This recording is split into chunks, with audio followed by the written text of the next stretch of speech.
हृदय में सुख सिंधु समाया हुआ है, इसलिए भेजा।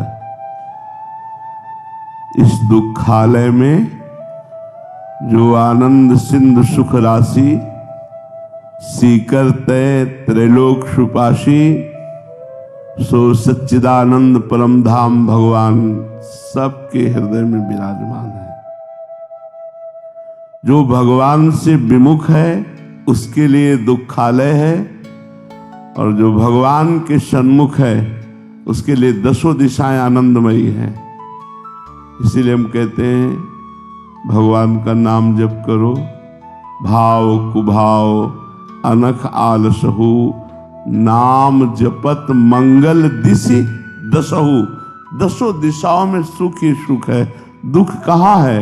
भगवान से विमुख होने पर। ये दुखालय है भगवान से विमुख होने पर।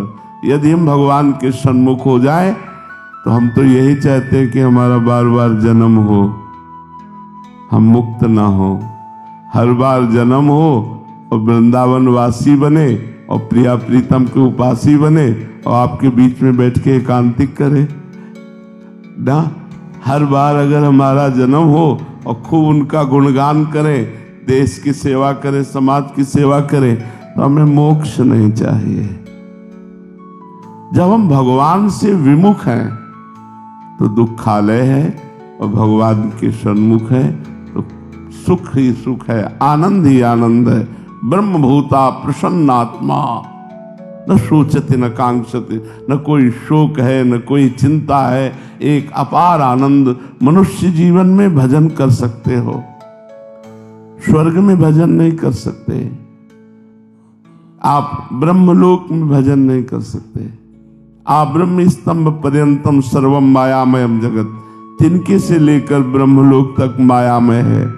यहाँ भजन का आनंद ले सकते हो। यहाँ भगवान की लीला कथा सुनकर भगवान से प्रेम करके रो सकते हो, भगवान के प्रेम में तड़प सकते हो। भगवान को प्रेमाधीन भगवान है, उनको अपने अधीन कर सकते हो। देवता बन करके नहीं कर सकते, गंधर्व बन करके नहीं कर सकते, भूत प्रेत बनकर। मनुष्य तो मनुष्य जीवन भगवत विमुख जीवन दुखालय, और भगवत सन्मुख जीवन सुख सिंधु, आनंद सिंधु, महाआनंद, हर क्षण आनंद। काकभूषण जी से गरुड़ जी ने पूछा, महाराज आपको भगवान की इतनी सुंदर प्रेम लक्षणा अनपायनी भक्ति प्राप्त है, आप इतने बड़े महापुरुष हैं, आपको कई कल्पों की स्मृति है, तो आप काग शरीर क्यों धारण किए हुए हैं? तो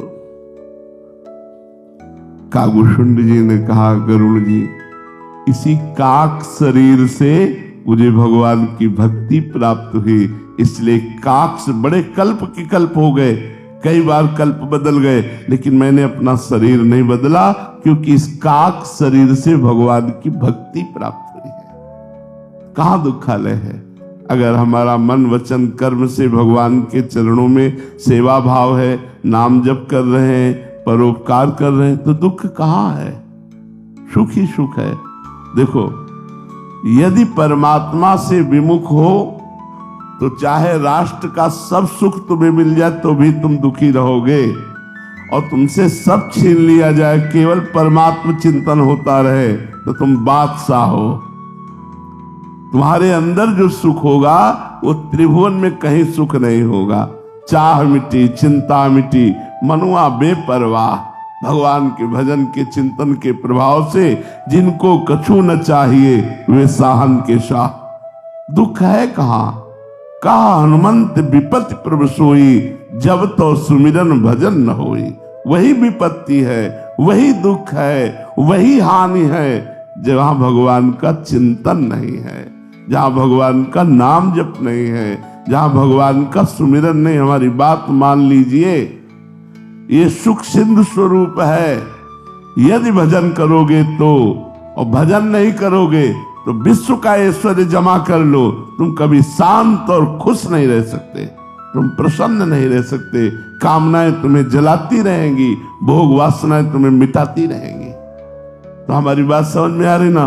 भगवान ने कृपा करके मनुष्य देह देकर मृत्यु लोक में भेजा है, कि उत्तम तपस्या और भजन के द्वारा हम भगवदानंद प्राप्त कर लें। भगवान ने कृपा की है। ये सुख कहीं नहीं है। जो सत्संग सुख है, जो भगवत लीला कथा सुख है, जो भजन सुख है, वो किसी लोक में नहीं है, केवल मृत्यु लोक में है। इसीलिए मृत्यु लोक सब जगह जाने की मूल जड़ है। आप यहां से नरक जा सकते हो, स्वर्ग जा सकते हो, ब्रह्मलोक जा सकते हो, वैकुंठ जा सकते हो, साकेत धाम जा सकते हो, गोलोक धाम जा सकते हो, कैलाश जा सकते हो, नाली के कीड़ा बन सकते हो। जो चाहो वो कर सकते हो। ये छूट दी है मृत्यु लोक में। अब दुखद कार्य करोगे तो दुख मिलेगा, सुखद कार्य करोगे तो सुख मिलेगा। अब दुखद कार्य करके सुख कैसे प्राप्त हो सकता है?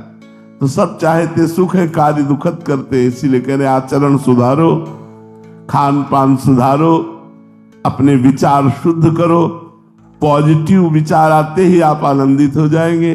नहीं चाहे जितना वैभव इकट्ठा कर लो, निगेटिव विचार आपको डिप्रेशन में पहुंचा देंगे। अगर भगवान से विमुख हो, कभी सुख शांति का अनुभव नहीं हो सकता।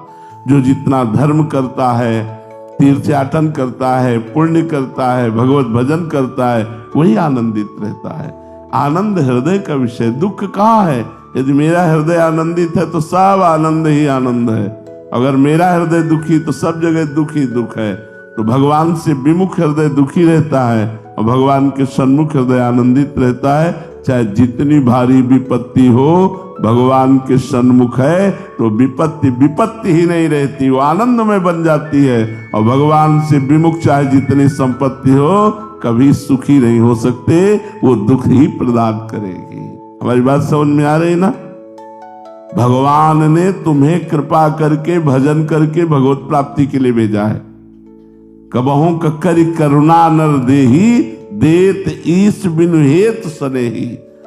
नर तन कर फल विषय न भाई, भजी राम सब काम बिहाई।